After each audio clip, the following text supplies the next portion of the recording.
Seguro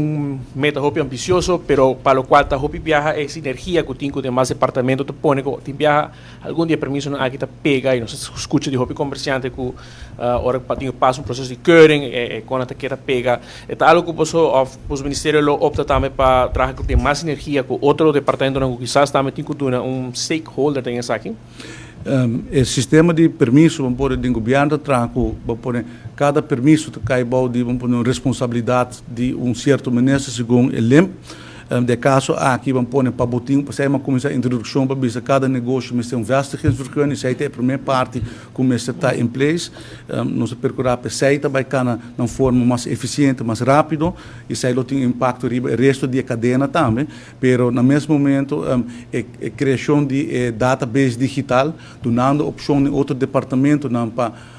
para pick up o documento na database é também da parte de visão para acelerar a afgifte de vergunningen. Para o que trata é outro permisso não que está donado de outro ministro, cai a responsabilidade de cada ministro para fazer isso aí. Minha tem, por exemplo, diferente outras vergunningen que cai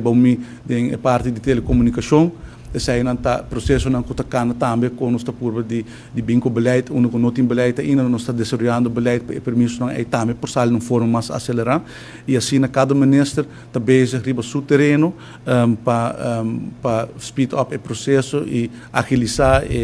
o processo de vergunning dentro do departamento. Pero essa aqui está hecho que nós está open, a database aqui e com a ambição que outro departamento of opção cultura outro departamento por fazer uso de G, acaba me querer dar sinal para o cliente, para a pessoa que está aplicar para vergunning, que o processo não está mais linha.